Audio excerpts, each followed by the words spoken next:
About 10:30, a sedan pulled up and parked beneath a car park's light.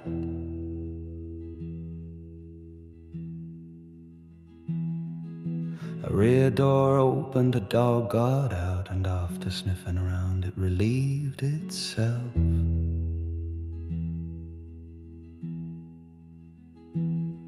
Then it sat near the front door, looked over at me, and it said unequivocally,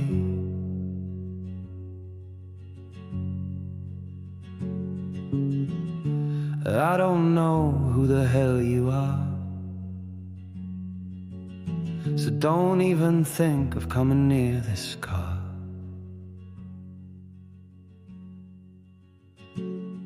Q library was closed, no, its books were asleep, dreaming alphabetically.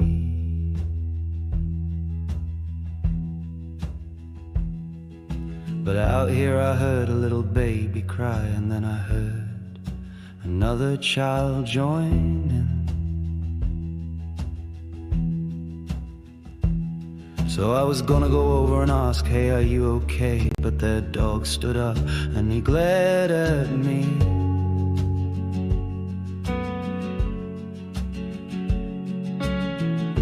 I don't know who the hell you are, so don't even think of coming near this car.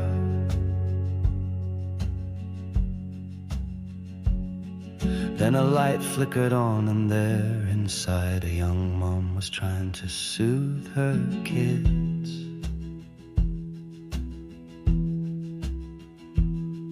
But because it was cold or because it was night, I heard them both continue to cry.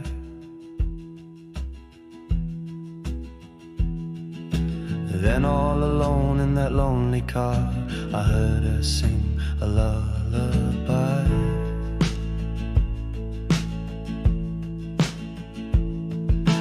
Then all alone in that lonely car, I heard her sing a lullaby.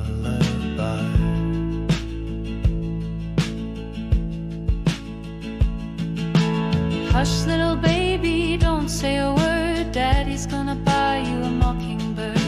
And if that mockingbird don't sing, then Daddy's gonna buy you a diamond ring. And as I listened to her sing, I pulled my head into my sleeping bag. Amidst the sweat and the stubborn stains, I found my mom and heard her sing. Hush, little baby, don't say a word. Daddy's gonna buy you a mockingbird. And if that mockingbird don't sing, then Daddy's gonna buy you a diamond ring. Then when the morning broke again, I found that they and their car were gone.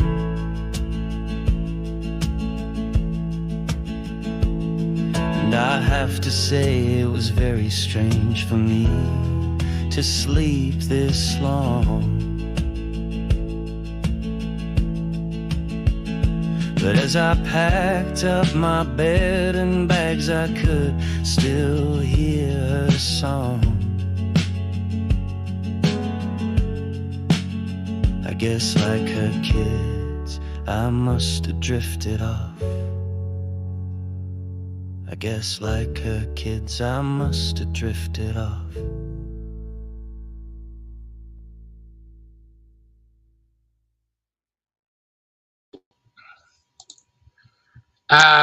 We do interviews all the time, but I went in one little town. I'm just going to give a taste of this. This is Dan. Rosemary Marshall interviewed him, and she said, check out this guy. So we drove to his town, and this is a snippet. Test in each nostril. And the child screamed. And the mother, just with a natural instinct, she grabbed the child again and she screamed, just get out. Just get out of the room. And then I knew within me, I was like, what are we doing? You know, these are children, and we're supposed to be healthcare workers that are supposed to be entrusted by the public and not commit what I see as now these crimes.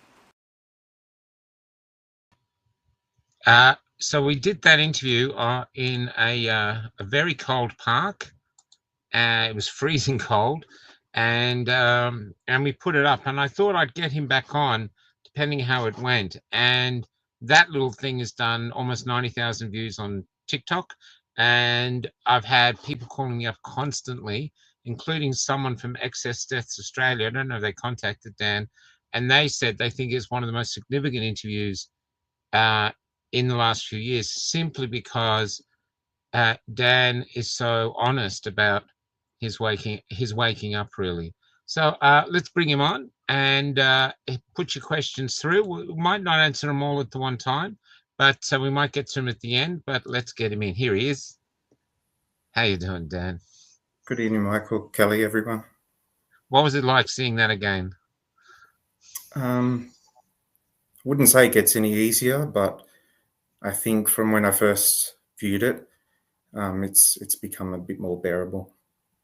I think might personally feel that the source of the sadness of that is more than just the woman and the child. So I want to go back. How old were you when you decided you wanted to be a nurse, and what was the attraction to becoming a nurse? I initially felt a calling to become a nurse when I was 22. I was working. What were you doing then? What were I you was doing working then? in hospitality at the time, and I eventually made my way up into a management role. Yeah. And I just kept on having this feeling of not being fulfilled in my career. So I really kept on thinking back to the nursing profession, and it wasn't until I had my grandparents both in hospital, and I saw how the doctors and nurses were interacting with each other, and they seemed to have a good appreciation for both professions. And so I just decided that I would give up a full-time career and study for 3 years, and then I was successful in obtaining a job after that. What did your family think, or your family and friends think, when you said, "I'm leaving this management role and I'm going to become a nurse"? Well, yeah, I guess they thought, well, think about how much money you're going to lose over those 3 years that you would have been earning working in management and hospitality. Yeah. Yeah. So they weren't. They didn't think you were taking a wrong turn or anything. It was just the money issues. Yeah. Yeah. And how did you survive for those 3 years learning and trying to survive 3 years while learning? What did you do to Well, make money? I had a bit of money saved up, and so I just used it sparingly. There was no money provided for placement, not for the hours put in, and not for the transport or parking at the Wow. university. Yeah. So it was all up to you. It was all out of pocket. Yeah. Yeah. Okay, so that's a 3-year investment of yourself to get this and become successful, and you have to. I guess you didn't get it free. You have to pay for the course. Yeah. Eventually, once I started working, I had to pay back the HEX fee. Yeah. How much was that? How much does it come to, the cost of becoming a nurse now? I think it was about when you did it. 30,000. So even when you're starting being a nurse, suddenly you've got a 30,000 debt, as well as trying to survive becoming a nurse. So you've made a huge investment of time and energy and commitment, and you've still got this debt over you. Do you think this is why so many nurses just gave in and took the jab, because there's just so much to lose if they walk away? Yeah. There was that, and the cost of living. Everyone had their own reasons, but I know that everyone on my ward were just really reluctant to get this until the last few months. Okay, before we go to COVID, how long were you a nurse before COVID turned up? So I was a nurse in total for 7.5 years. I did just over 2 years in both medical and surgical wards. And then I did 5.5 years combined pediatric and emergency nursing care. And what was the one particular thing you preferred? Like, was it fun to work with kids, or was it the surgery you preferred? Well, I think it worked out really really well because I started off in a smaller hospital, and so Oh, they yeah. really put in the time and the care to help me progress to where I felt comfortable moving into a bigger hospital. And but I already knew towards the end of the medical and the surgical nursing vocation that yeah, pediatrics was where I wanted to be. And why was that? What was the attraction to working with children? Because I think working with 6 children, a lot of people would find that a struggle. So what attracted you to that? I think that just I think well, I watched a few things over the time before I decided to do nursing as a vocation. There was a movie I watched called Ben Carson, Gifted Hands, and that just showed how pediatric surgery was progressing through the 80s. I ended up as a child with whooping cough in a major hospital, and my parents were telling me how sick I was, and so Mm, I just think that I think at a certain point when you make that decision, it's like this is my pathway. I need to find out how I can get there yeah. to be fulfilled.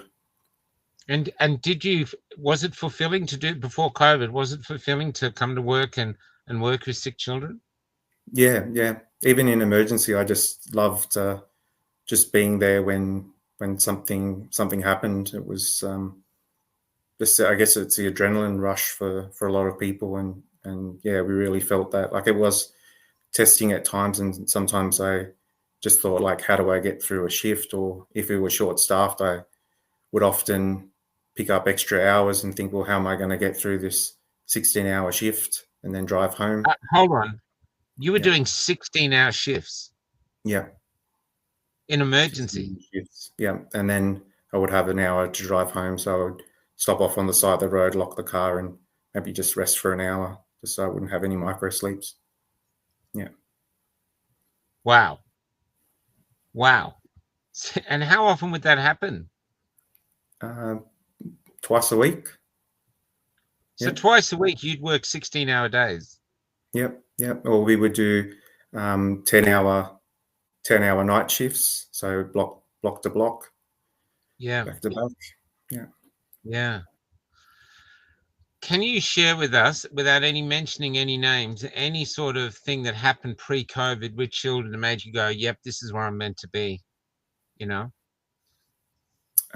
Yeah, I did volunteering work at one of the major pediatric hospitals. So I would do that twice a week for 4 hours on a Saturday. And For 16 hours isn't enough. no, You know, you got to no, hit the 20. no. This was No, 2014. So I just had so started you're my, volunteering. Sorry to interrupt. You're volunteering because you love it that much. You're actually volunteering. yeah. And so And what was the story within that then? I know you're volunteering, but was there one story, one particular child that remained with you? You know, anything like that? I can't remember which ward it was that that I volunteered on, but I remember wheeling a child outside, and he asked me. He said, "Like, why do you volunteer?" And I said, "Because I want to be a nurse, just like the nurses that are caring for you." And yeah, he really appreciated that. And I remember wheeling him back in the elevator, and there was two doctors in there, and they said, uh, "Can you imagine that there's someone that's volunteering in this hospital that travels so far to get here?" So I don't know how they found out, but it just happened to be that they were in the same elevator at the same time. How far did you travel? G'day, Jason. How far did you travel to get to work? To the hospital to volunteer, Yeah. or it was about an hour and 3/4 each It's way. almost 2 hours. So a Yeah, 16-hour shift and then a 2 hour, so 20 hours of your day. yeah, throughout that week. Yeah, I would. Yeah. So you're doing that. Now, pre-COVID, can I ask where you were still enjoying it, even with those long hours? Were you still feeling fulfilled? Yeah. So the first time that I heard that COVID was potentially a threat was March 2021. It Mm. was an afternoon shift, and we were debriefed and said, well, COVID has arrived in Australia, and so the first thing that we need everyone to do is to wear surgical masks, and then till we hear further advice, just continue just basic stuff like hand hygiene and things like that. What was going through your mind and heart and soul when you heard of COVID? Was it like exciting? I've got a pandemic to fight, or fear? What was your first reaction? Well, I thought if it's only a couple of cases that entered Australia, I'm sure that won't be too long before they're contained and we can get back on with life. Oh, okay. So you weren't that bothered by it. You thought the No. medical system could. And before we go on, what was your view of vaccines before COVID? Because the kids would have been coming in with vaccinations. What was your view on vaccines? Well, in on uni placement, we had to make sure that we had our up-to-date vaccinations, and I was really lagging behind with getting the vaccination card up to date, and so they were really pressuring. If you turned up to a placement and it wasn't complete, they would turn you away and say you need to make a booking with your GP sometime this week, and if it's not soon enough, then you're going to forfeit your placement and we'll have to repeat the unit. So I'm talking about ordinary vaccines before the COVID vaccine, just ordinary vaccines. So what were the amount of vaccines that you were supposed to take to just be a nurse, to look after us? How many vaccines did you have to take a year or overall? Well, it was just like, so on placement you had your initial placement, you had the regular schedule that every nurse would have, and every year it would just be the flu vaccination that they would ask. So, and what were the regular ones you said? What were they? How many of those? So you got, is there a whooping cough one, or what were the? I think it was like pertussis, tetanus. Yeah, I think there was like 6 or 7, I think, from memory. And did any of those affect you? Like adverse reactions or anything? No, not that I remember, no. So you weren't frightened of vaccines, even though you were lagging behind. So were you frightened of them then, or was it just part of the job?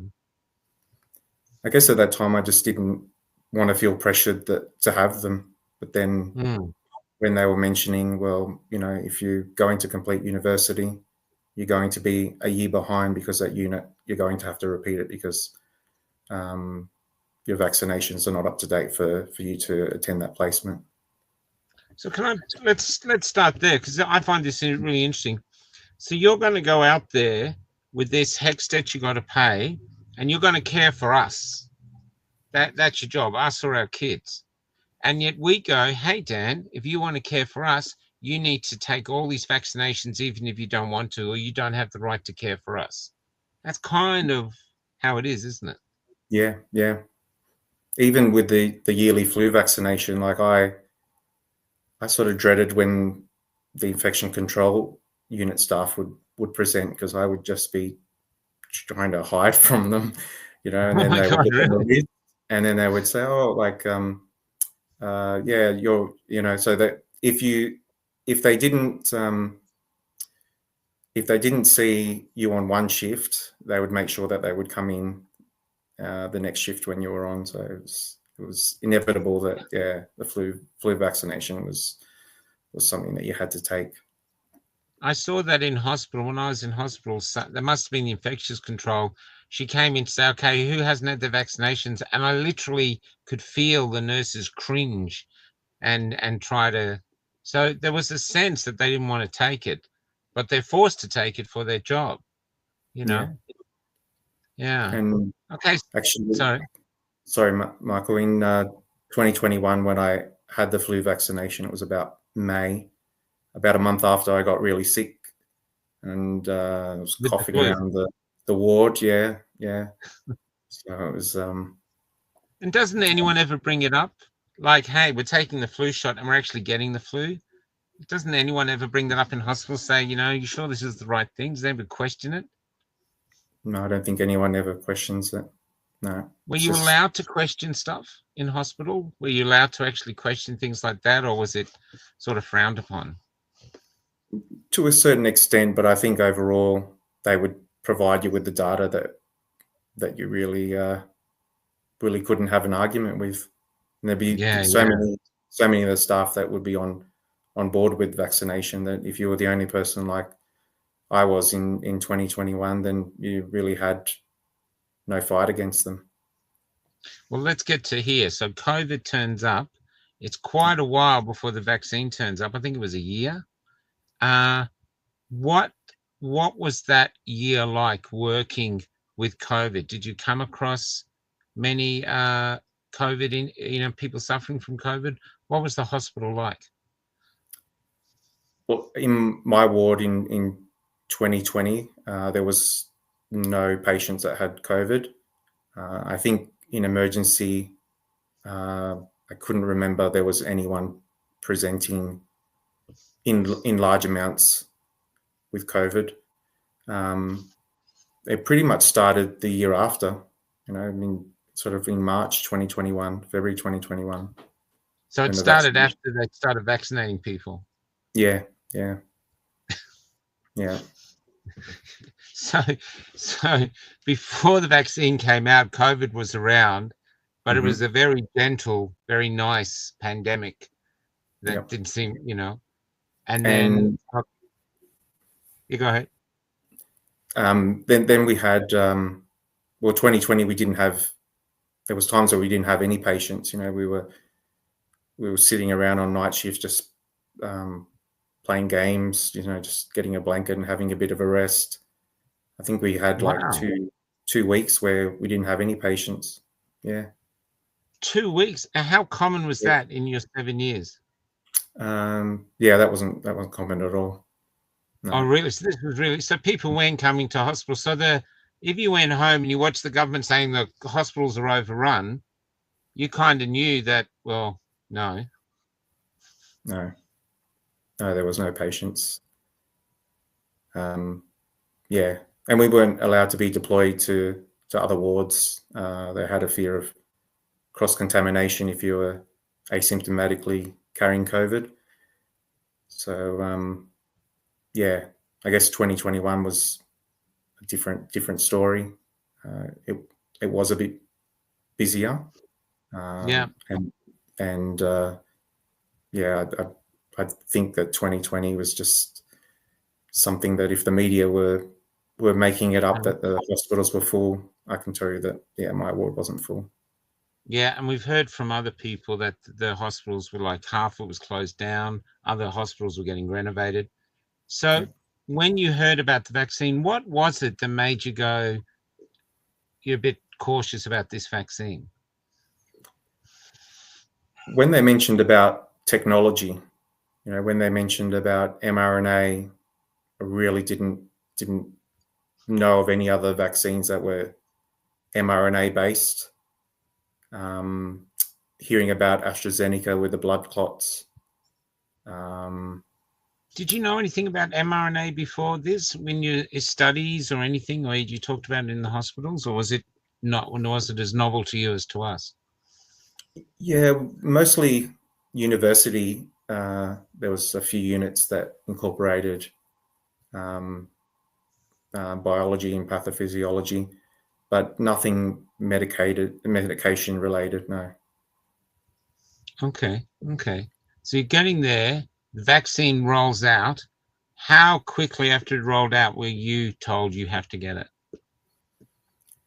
I think it was at the end of May was, I think, when the aged care and disability care workers were mandated, and we knew we were going to be next. What did that feel like, knowing it was coming?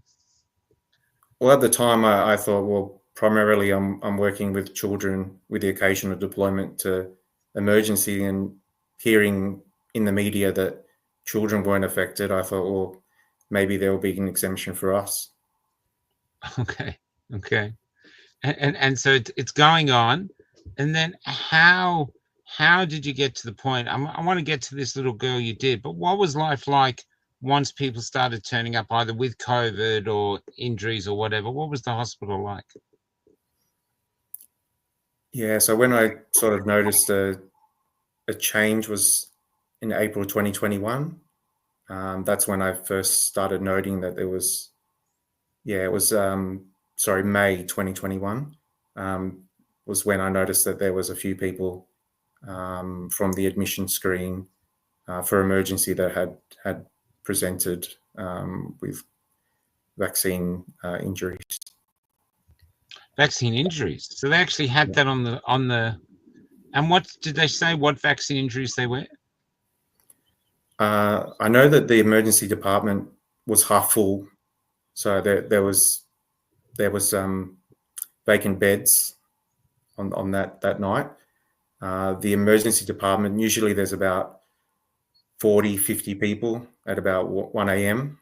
that are still waiting to be assessed or waiting for results.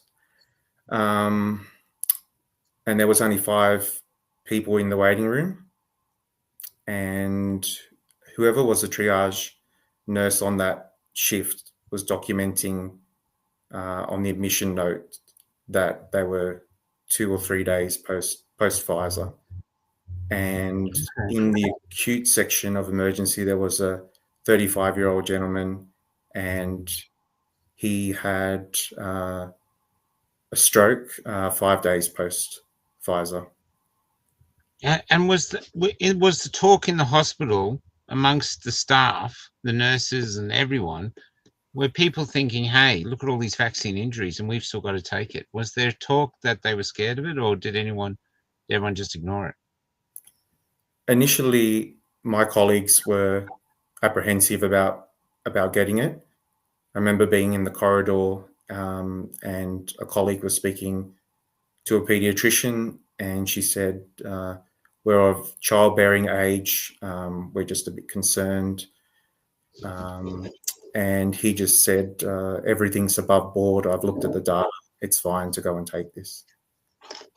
And this was okay. Yeah. Wow. So Yeah. how long after it got released were you supposed to take it, and what was the time limit when you finally couldn't do it?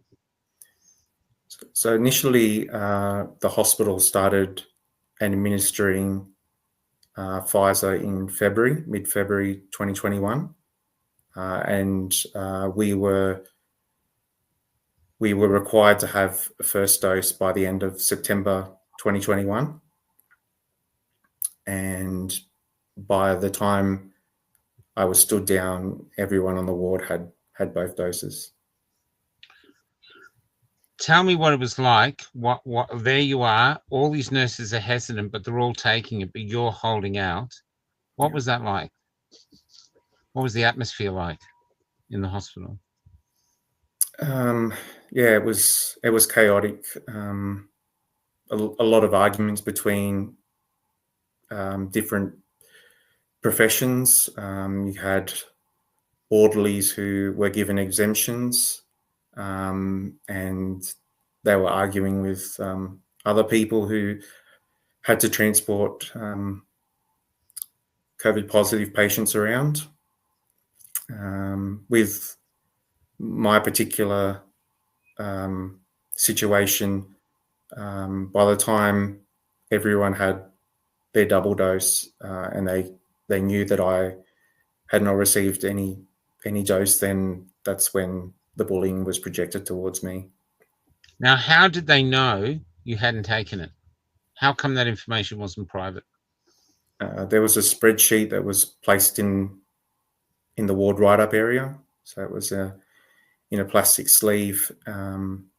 And as I mentioned in the other interview, sort of like a traffic light system. So it identified if you didn't have any doses, if you had 1 dose, or if you had 2 doses, and the date that you were administered that dose. And did they do that before with other vaccines? Did they do that with the flu or any other vaccines, or was this something new? No, it was something new. They didn't do it And with doesn't any. that go against privacy concerns, stuff like this? Yeah, it Was should. that raised at all? No. What did it feel like with this pressure to do this thing and there must have been, was there a growing reluctance in you to take it, or what? And inside of you, sorry, let me put it this way, inside of you, were you arguing with yourself, like going, hey, I'm a nurse, I enjoy my job, I've invested so much, but I don't want to take, was there an inner battle going on with you? Yeah, there was. When I mentioned about that child with the PCR test, Yeah. that's when I woke up about the PCR test being ineffective. It wasn't that, it wasn't so much of the reaction of the child, of the test that was being conducted. It was that the test was ineffective. It was unnecessary. And thinking about nasopharyngeal aspirations that we do, or insertion of nasogastric tubes, they're beneficial for the child's well-being to be discharged from the hospital. But now knowing that this test wasn't effective, and that we were creating stress and mistrust with the child and the family, then that really hurts. So that's almost, you feel like you're going against your oath, because the nurses do have their own Hippocratic oath, don't they? Yeah, they do. Yeah. And what do you know part of that? What's part of that that's important to you in that oath? Well, I guess, if we're talking about AHPRA, they have their code of conduct, and there's quite a few points in there where, privacy is important and informed consent is important. Then, yeah, that sort of is thrown away in this instant. How long after that child, incident with that child, did you get sacked, or did you quit? So that was probably 6 months. 6 months after that. So that would have been early 2021. Let's go then, because that incident is haunting to watch. Yeah. How did you do the end of your shift after that? Did it really remain with you? Did you have to go home, or how did you pull yourself together after that? Well, I guess I know a lot of frontline workers can attest to this. You do have trauma from different situations that you're presented with in the hospital. So you just bury it and you move on.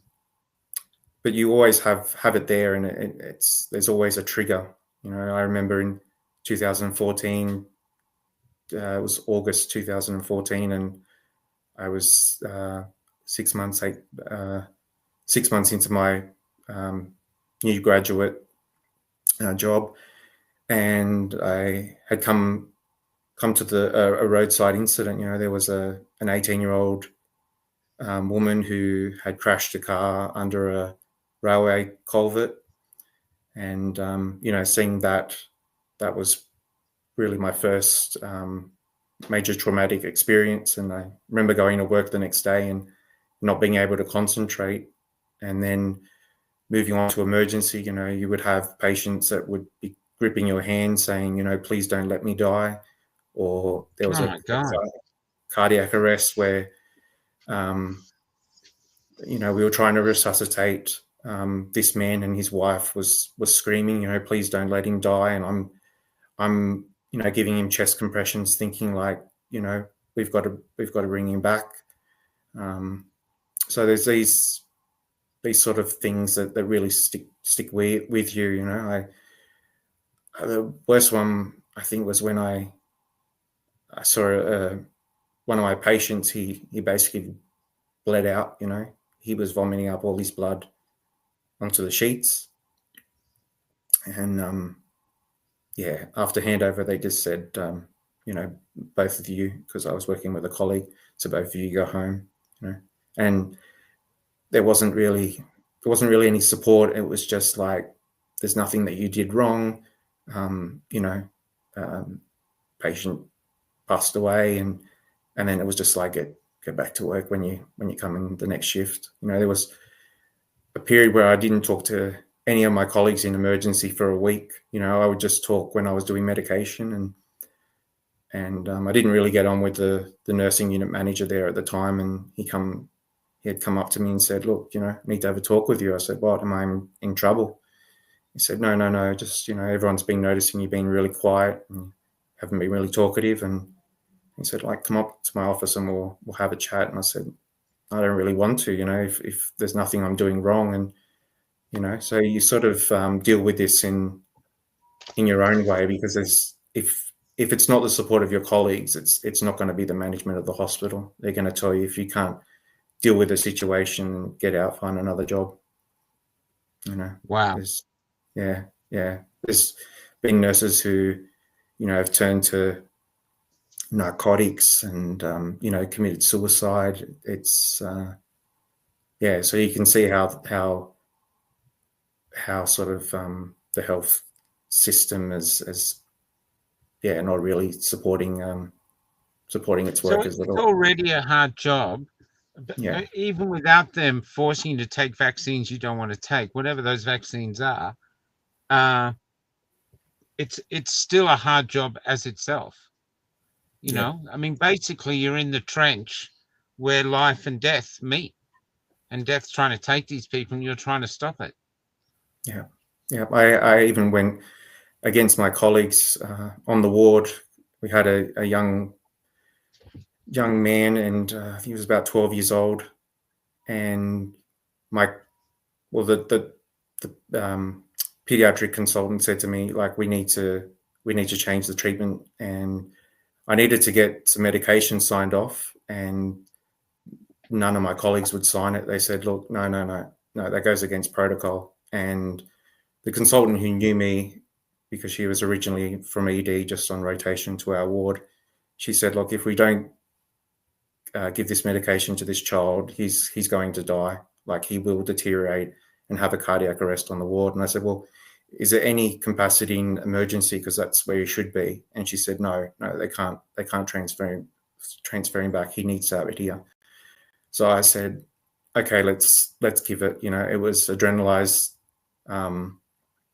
It was adrenaline in a nebulizer, and he should have been on cardiac monitoring. We don't have that on our ward. So I stayed by the bedside, and she said, I'll write in the notes that we've given this medication, and if anything happens, I'll cover your back. But I just thought, well, whatever happens, if something bad happens, you know, I'll just wear that, because at least I tried. But yeah, he did. When was survive. that? He did survive. He did survive, yeah. And, you know, I started crying in the bedside, because he said, like, you know, you saved my life. So, what's that feel like? Yeah, it always feels good when you do something good, you know. Yeah. And amazing. Yeah, when you're in a privileged position where it does make a difference, then it does feel amazing. So this is not a job. This is a vocation. This is a calling. This is almost like a soldier in there, you know? Yeah, it felt like a battlefield every shift. Yeah. And so what happened when you wouldn't take it? Did they sack you, or did you quit before that? I stood myself down a month before that final due date, because the pressure was mounting up, and I really had run out of the excuse of informed consent. So I that's not an excuse. That's a principle, like core principle of your what you do. It's not like an optional extra. You know what I mean? You know, would you like informed consent with that? It's not necessary. This is serious. This is what because you found very committed to the role that you're doing it. You were doing it correctly, right? You were taking your work seriously. Am I correct? Yeah, like I think I already had started burning bridges, even sort of in that 2-year period, because like I had an instance where we were just so inundated with, like, we were understaffed and we had really, really sick children. Like, we had a full ward, and I didn't even Wow. have a lunch break. I sent my colleagues on their break, and then we had a nursing manager and a director of nursing that had come in just on handover. And they said, "Oh, how's everything?" And I said, "Yeah, we finally got everything under control." And they were just, complimenting, sort of what a good job we had done. And one of my colleagues said, "Well, Dan hasn't had his break." And they said, "Well, is that right? You're supposed to have your break." And I said, "Well, we had some really sick children, and just to prevent deterioration, like I just basically just kept an eye on the ward." And I turned around to them because I was really frustrated, and I said, "Something's going to happen on this ward on one shift, and I'm going to hold both of you to account." Oh, And wow. they seemed very surprised, because you just get to the point where you just like, these people just look at numbers. They're not worrying that it's someone's child. They really don't. I mean, they look at their own children, if they were needing to receive care, but they just see their children as numbers. Like, I can reassure you of that. Yeah. What was it like coming up to the decision where you decided to stand down? After you've given 7 years, everything you've gone to become a nurse, obviously you're dedicated, even though it sounds like there was troubles here and there. What was it like? How difficult was that decision? I put everything together. I was sent information by a few friends, and even the last few days, I remember being advised that I had to go to the vaccination centre that afternoon. And there was a tug of war in my mind, because I didn't want to lose my job, but I also didn't want to take it. And I just said, "I'm sorry, I have to receive informed consent from my general practitioner." And they seemed shocked. So then, yeah, the last day I worked was actually almost 4 years to the day, the 31st of August 2021. And yeah, my nursing unit manager, she just said, "Well, there is a public health order." And I said, "Well, I have to get informed consent." She said, "Okay, that's fine. If you can do that tomorrow, get informed consent from your doctor. And then when you come in for an afternoon shift, we'll make a booking and you can go over and get the vaccine." What was it like waking up one morning and realizing the nursing is over? Well, I always thought that they were going to take whoever had refused, because I thought that they would probably think of along the lines of herd immunity. And so it wasn't really until December when we were terminated, when I received that unofficial termination notice. I was like, "That's What it." did it say? What did It it didn't say? Do say you remember? anything specific. It wasn't signed by anyone. It didn't have any official header from the organisation. It just said, "You will be terminated from our email and human resources system as of the 19th of December 2021. That was it. How did that feel?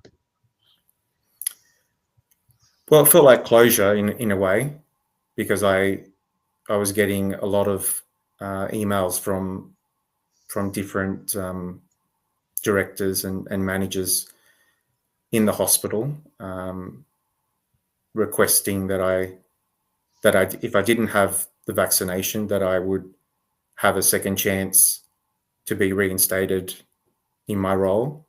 And I kept on rebutting their emails with what I thought was what I knew was the truth at the time, that we didn't have a government that was that had the best interest of the people. Mm-hmm. that the evidence was pointing to that the mRNA technology was something that was untested, unsafe. Yeah. How old were you then? And when you got the How termination?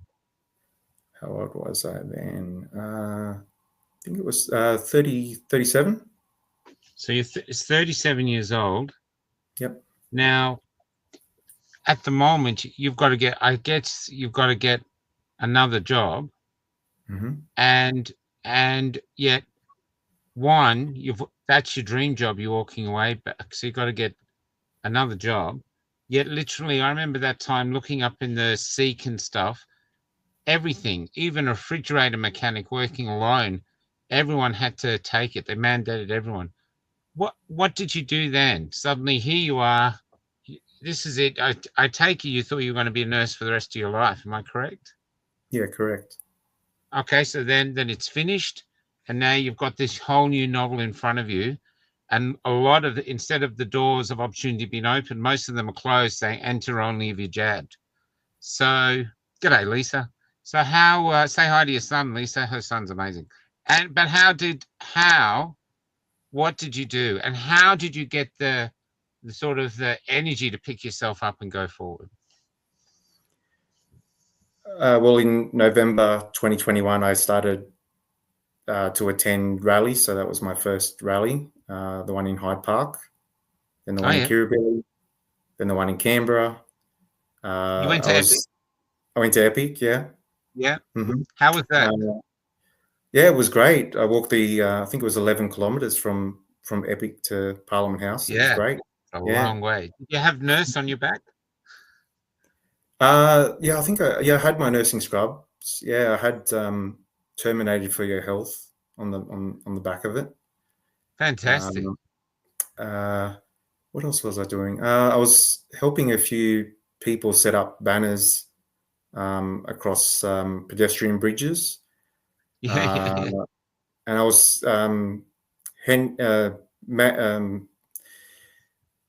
placing flyers into letterboxes where I thought, because this was in early 2022, around about the time that they were rolling out the injections for the children. So parents with questions had some information leaflets. So I think I put in about 3,000 or 4,000 in letterboxes. So I handed actually to an elderly lady in a park. She had 2 grandchildren, and at first she thought I was pro-vaccination, but then I said, no, I've been terminated. I was a nurse. And she said, oh, I'm a retired nurse too. And I said, well, can you please take this leaflet and give it to your family? You know, and she said, no, I've lost three family friends to this, and I won't go anywhere near this. Yeah, so she was completely against vaccination. Yeah. Yeah, wow. So that like I was the same. Once you found our tribe, it was like they breathed fresh air into you. You know, suddenly you weren't alone. Was there a period of aloneness from being terminated before you actually found people and started going to march? I'm really interested in that era because it really defines you as a man. What are you going to do? You know, suddenly this story's ended. What am I going to do now? Did you have a period like that, or did you go straight into domestic terrorism? Sorry, I shouldn't say that, was too funny. Anyway, but because I became one too. But was there a period of aloneness and wondering?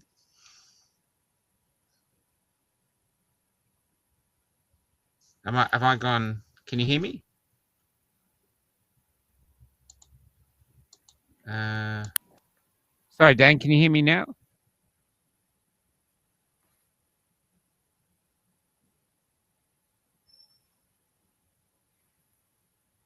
You can't hear me? Oh, okay. How was I sounding? I'm Dan. I'm going to.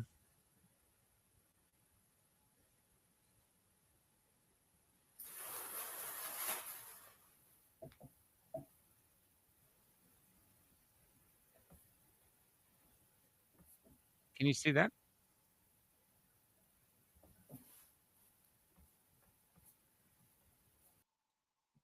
Sorry, I didn't check my own microphone, so I hope I don't sound too far away. I've just got it on the proper microphone. I wasn't even using this.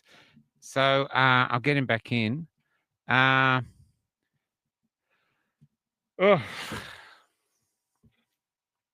all these good people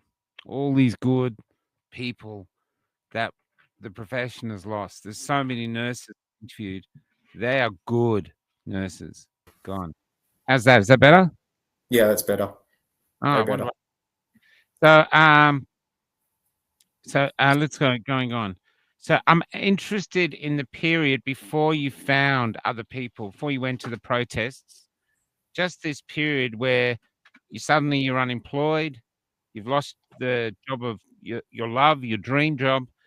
I'm just interested in how you survived that period, and only because you began an odyssey. Once you don't take this, you're basically cast out of society, and you commence an odyssey, and that's the first test of your strength. Can you survive social isolation? So how did you go with that? I did a lot of bushwalking. Yes. Yeah, I found that really relaxing. Yeah, I did a lot of research. Like I did. I remember, yeah, the week after Graham Hood posted up his video, and then John Oh, the Larder, singing one. the singing one. So then I was like, Yeah. okay, there's other people that think like me. Yeah. Yeah. Yeah. Yeah, I guess I just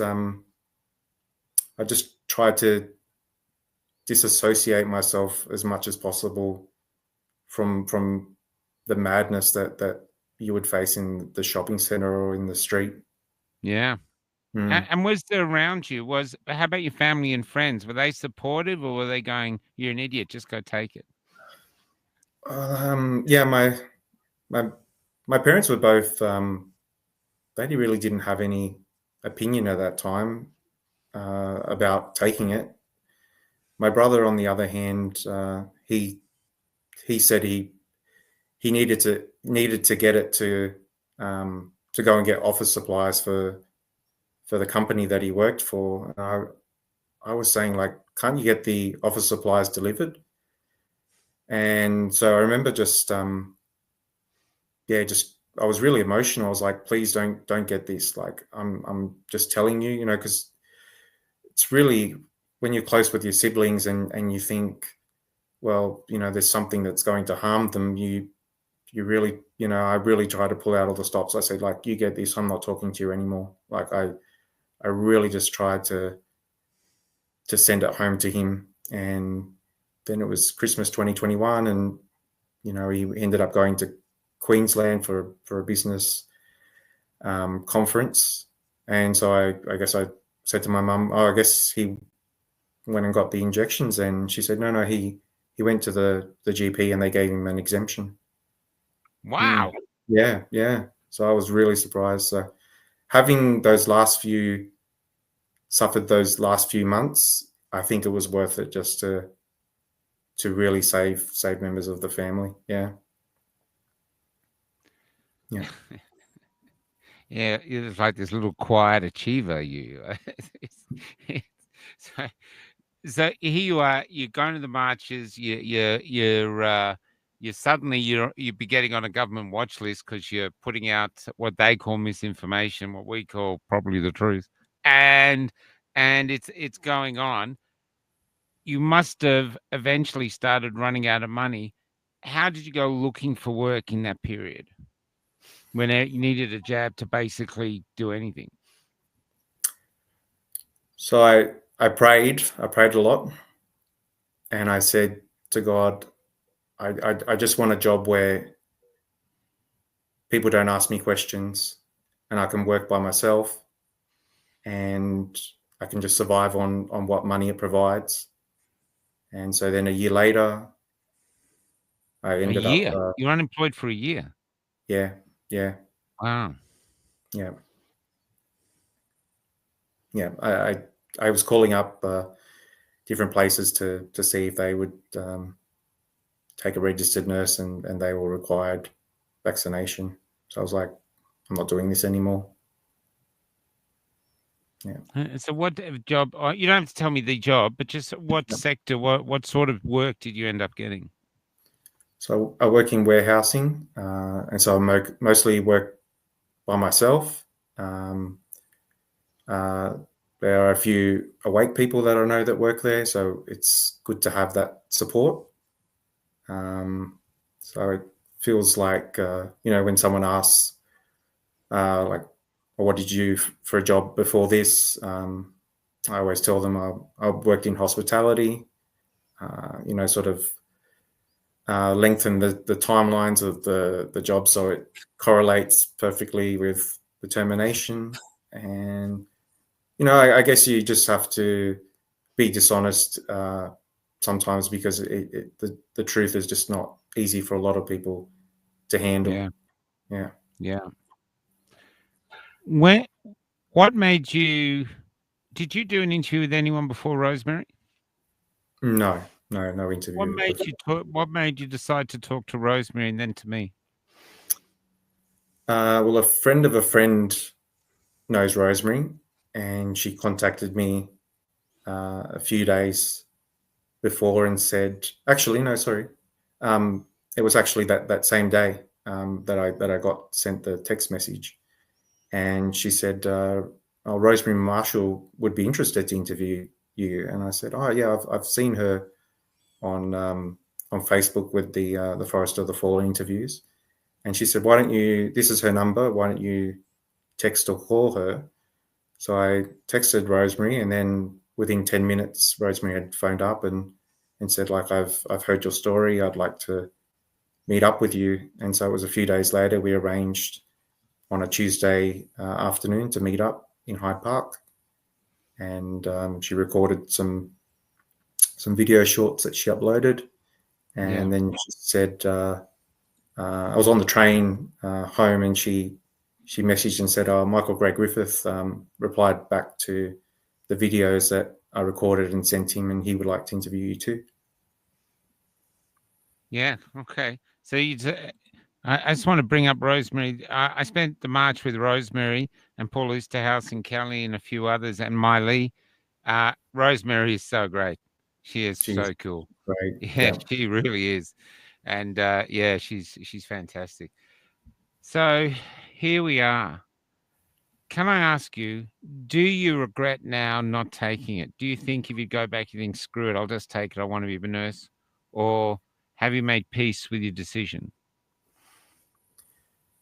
No, I don't regret not taking it.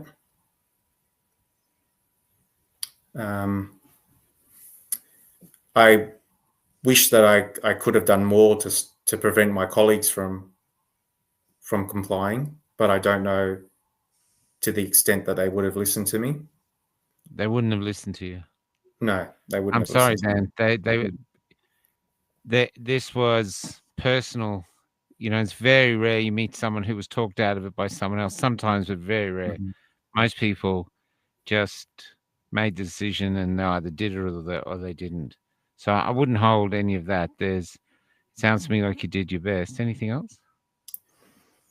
Yeah, I guess being on the side that was right.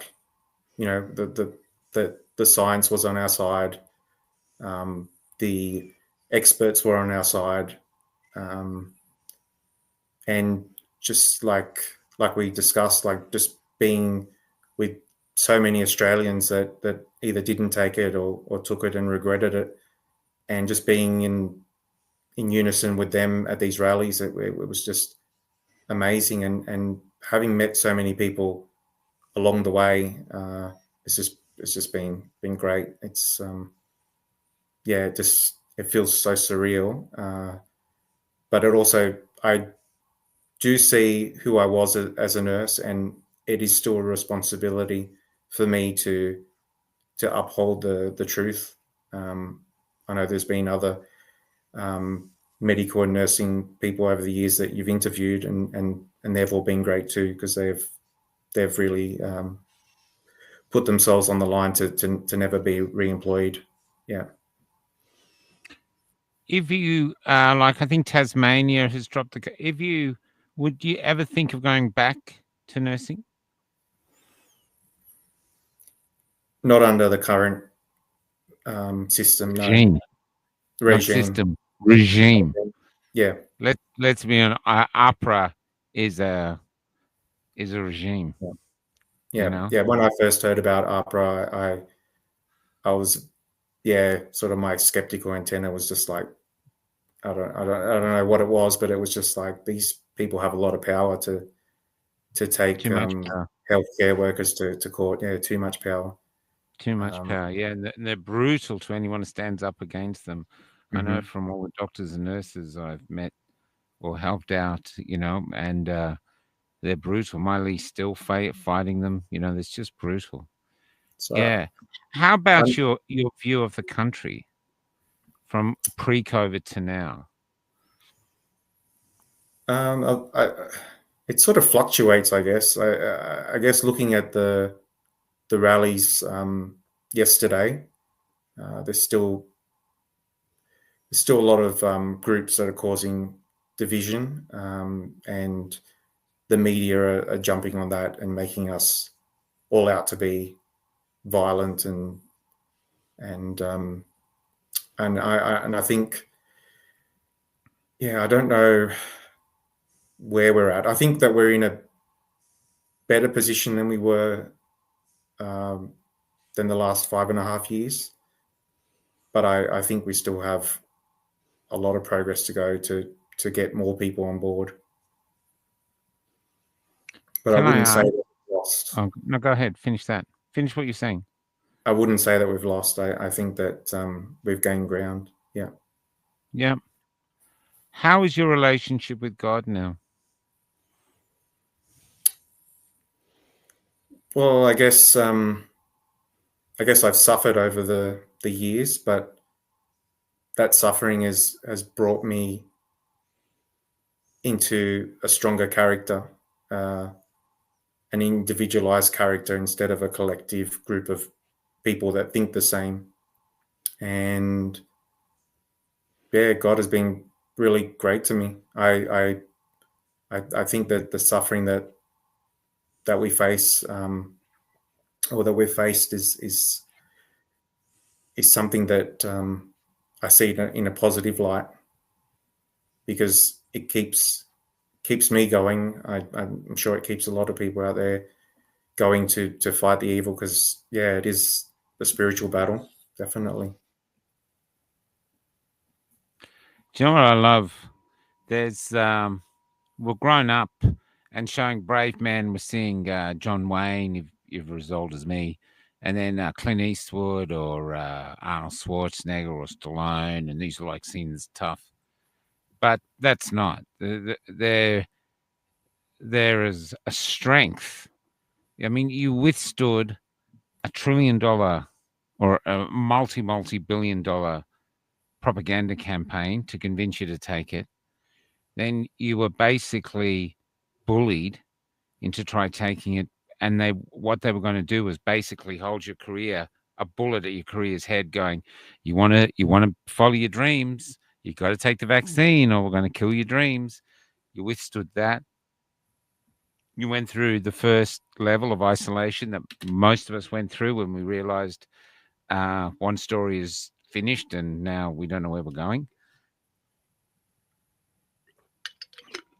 You go to the marches, and then you reach out and you start talking about it. And you're talking about, you're talking about this. I don't really want to have you say it again, because I think you've said enough. But you're here and you're learning, and you haven't thrown in the towel. You haven't taken yourself out. You've actually still here. And I'm guessing the warehouse job might be a good job. It's probably not your dream job. So inside of you, are you sort of brewing a new dream? Because you've still got a lot of life left in you, brother. I'm 59. So when you say you're 34, is that what you said? 34? 42. You're 42. You're still a kid. Yeah. You're still a kid. So Are you brewing another dream job or anything like that to sort of head off in a fresh direction, which might be more inspiring than your new job, unless your new job is ticking all your boxes, you know? And to any bosses watching, I don't maybe just switch off now while he's honest. Um, well, I guess at this point in time, it's the only job I can do because I know that there would be a record of gross misconduct in my file, so I can never use a reference that I was a nurse for the organisation and hospital that I worked for. So I use that time, and I do a lot of thinking in that time. I've got a lot of time to think while I work, and I often just think about different things, and some of them can be positive things towards aspirations and dreams, and some of them not so much now were thoughts of anger towards I wouldn't say my colleagues, and I guess the government. So it's after I had the interview with Rosemary, the anger against my colleagues had subsided. It was like a weight had lifted off my chest. It was there for 4 years, and just that interview, I realized that they were victims, and that I was a victim, and that we're all victims in this. Yes, Dan, we are. Yeah. The only difference is we're not getting myocarditis. Yeah. That's another thing. Now, do you believe that you deserve the severance thing of gross misconduct? Do you believe you deserve that as a nurse?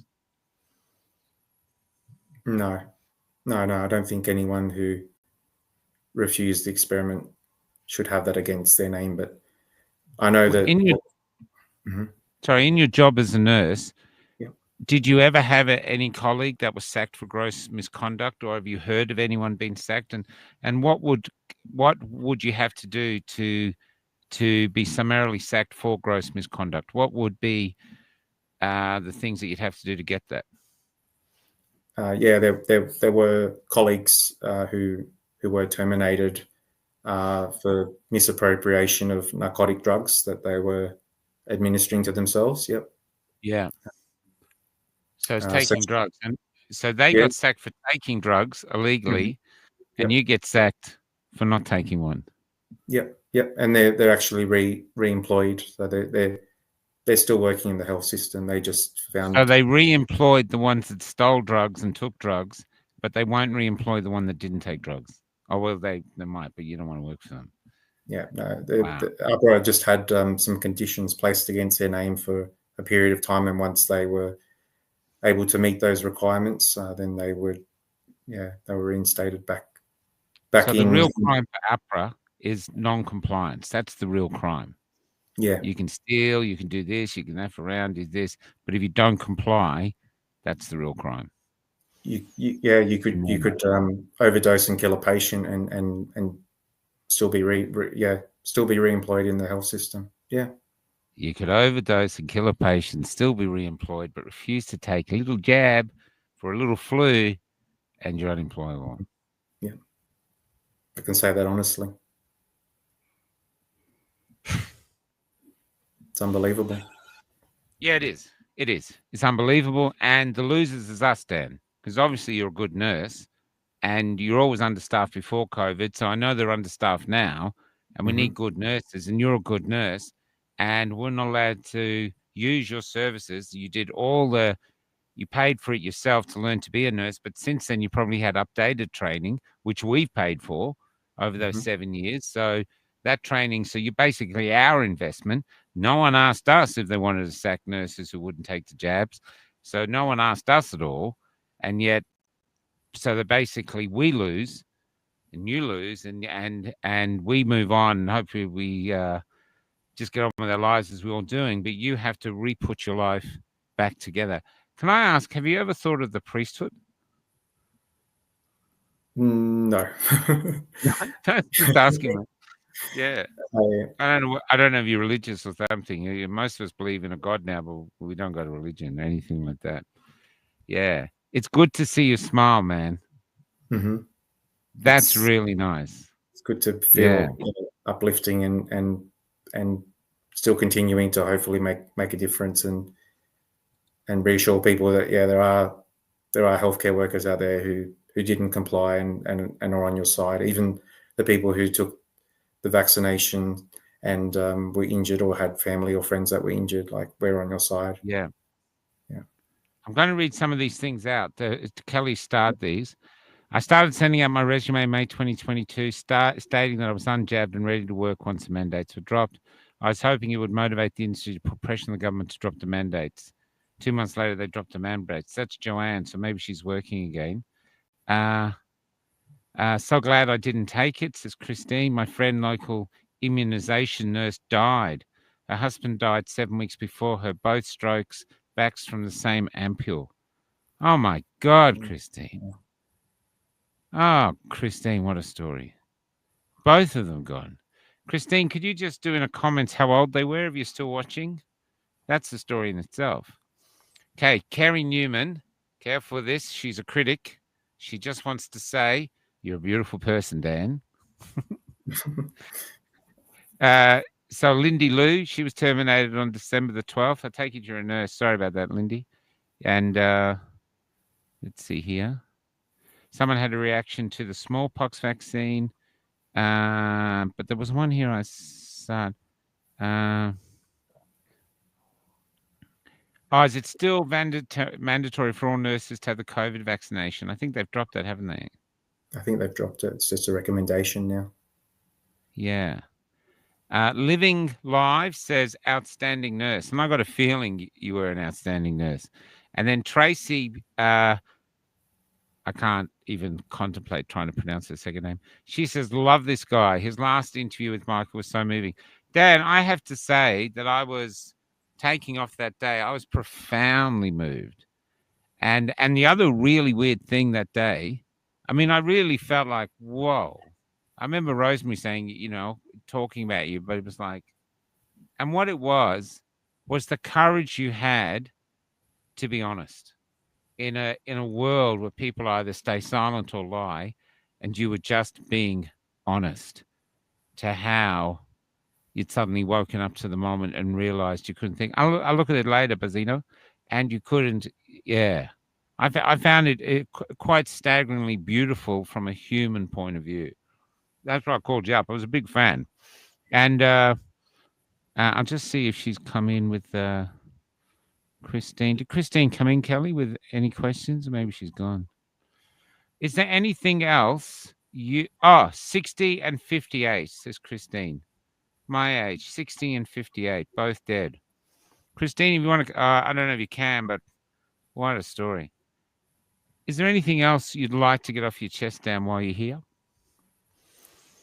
Well, I know that I wouldn't be able to make contact, but I really feel sorry to that mother and daughter that went through that traumatic experience. And, on behalf of my colleagues, I feel sorry for Australia and what we've all put you through.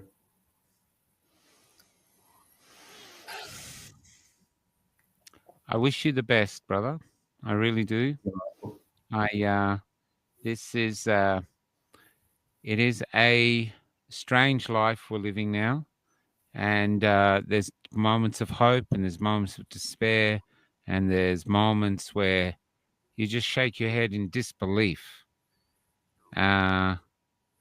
which we do a lot, and but there's a sense that we're on the right path, even though we don't know where it's going. Do you still have hope of moving forward? And yeah, I like you mentioned before, like about God, I feel like it's about trusting.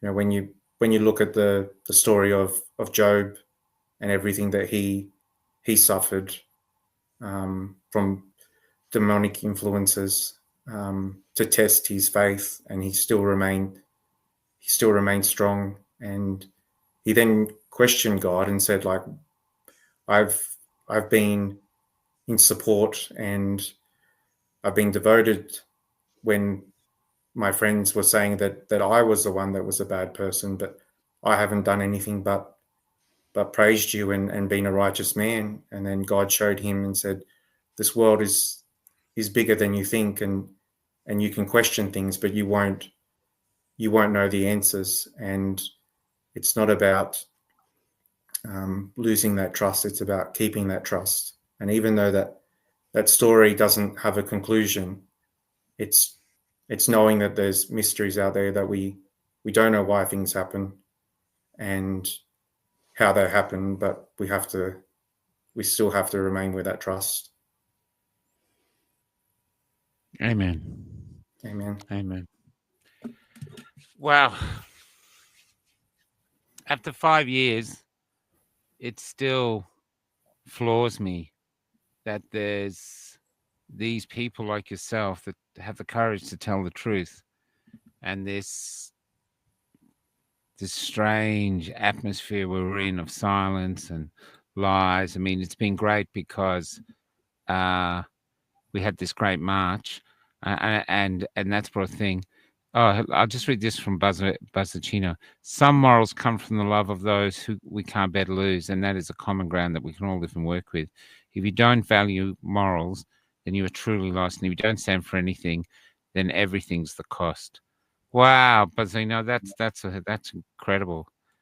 Yeah, I feel richer for not taking it, and the gifts I've been given along the road, even though there's been a lot of suffering, a lot of issues, there's and still have no idea where I'm going. I still feel blessed, and I'm hoping you do too, Dan. I was blessed to meet you, brother. Blessed to meet you too. Blessed to meet Yeah, Rosemary. man. Yeah. And you know the other thing, let's talk about this. This was really weird. When we were interviewing you, there was two other locals there, and then that other couple sat on the table next to us. Yeah. And I swear they were either the ASIO or something. They were weird, man. And said they were tennis coaches. And I was thinking, well, how come none of these three people know them? Because if you're a tennis coach, surely the little town would know them. So I just felt that was really, and when they talked about not being vaccinated, they're really cagey about it. Usually people go, yeah, I didn't take it. And they tell you they're really cagey and this. Yeah. So that was interesting. That was interesting. Huh? It was like divine intervention that they were there at the same time that we were at the shelter. Yeah, either divine intervention or one of us has been followed. Probably me. I don't know. I actually wonder if they look at, say, Rosemary's interviews go, and they go, oh, this one could be dangerous. You know, we've got to keep the truth under wraps. And here's this young man who is going to drop a truth bombshell. Maybe that's why they stopped us before. Yeah.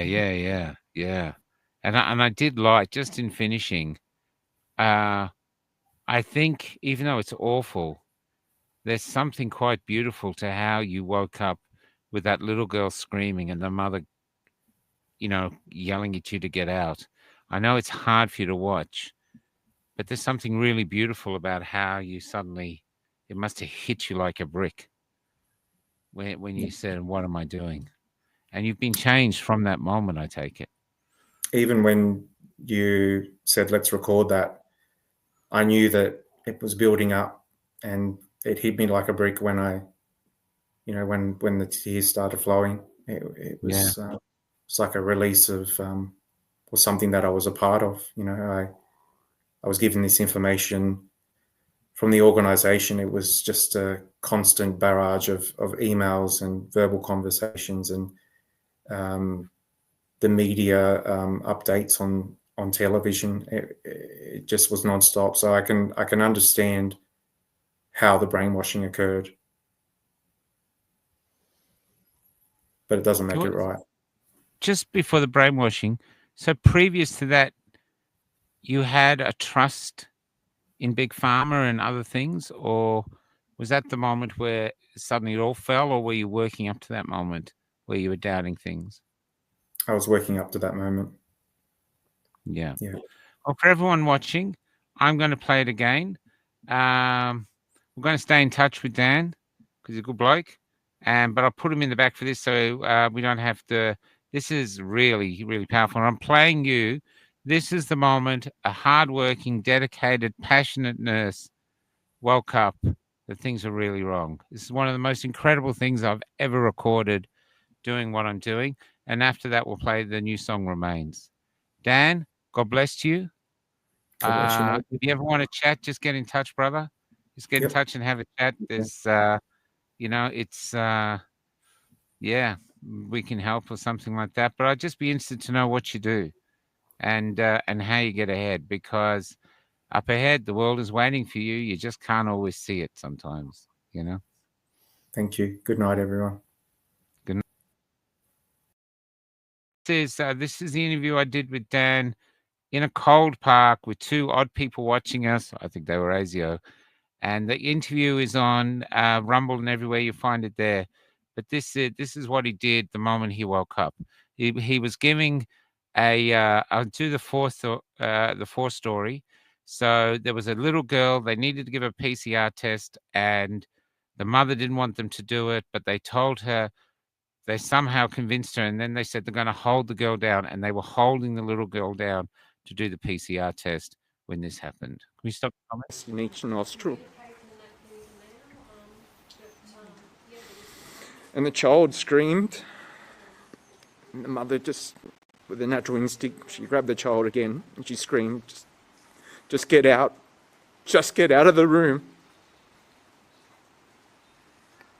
And then I knew, within me, I was like, what are we doing? These are children, and we're supposed to be healthcare workers that are supposed to be entrusted by the public and not commit what I see as now these crimes. I want to thank Dad for coming on and be so raw and brave in a time when people are hiding. And we wrote this song the other day. We're going to put a new video to it at some point. But the point behind this song is that we live in a society where everything still looks the same as it did before COVID. But there's a sense that a lot has been lost. So it's not the same, even though it looks the same. So this is called Remains.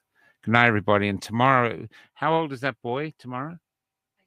We have an 18-year-old boy, young man, actually coming on tomorrow. He, I believe he's a history student. I think he's studying something else too. Is it economics? Economics and history. And he said to us, or he said to Kelly, as soon as he qualifies, or not qualifies, or I'm tired, what's the word? As soon as he's passed graduates, thank you. As soon as he graduates, he's leaving the country because there's no work here for him. There's in his field, there's no jobs for him, and there's no houses he can afford, anything. So this beautiful young man, I met him yesterday, is literally going to become an economic refugee from the lucky country, leaving our golden shores, our fading golden shores, in order to try and build a life. This is where we are, Australia. And I think this is why yesterday, all over Australia, even if it was inspired by the Nazi boys, all these men were marching. All these men were marching. And the most beautiful thing in a piece I just wrote was one young man, and he had that same sort of downcast look that so many of our young men have, because I think all we offer them is shame, the state and the schools. And we gave him the thumbs up. We gave him the thumbs up because he had this flag in his hand in the city street, and suddenly he flipped off his hoodie and he was just waving this flag in the air as if to say, I'm an Australian. It was a staggeringly beautiful moment. Good night.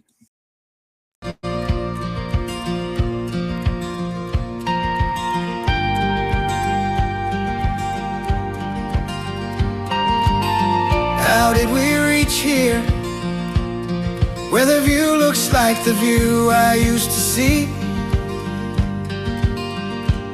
But somehow everything has changed.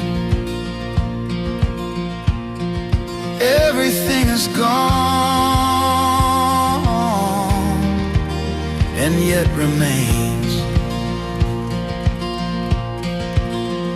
I Went to the shops and the prices are going up faster than our pay. And yet I'm doing the checkout like I've been demoted as a slave. Oh, somehow everything has changed. Everything is gone and yet remains. Went to the bank and they greeted me like I was trespassing on their land. I wanted to scream, "You're built on my toil," because my blood was getting ready to boil. But instead my soul whispered to me, oh, somehow everything has changed. Everything is gone and yet remains. How did we get here? How did we go so wrong? It's like we were singing or trying to sing, but someone keeps changing the song.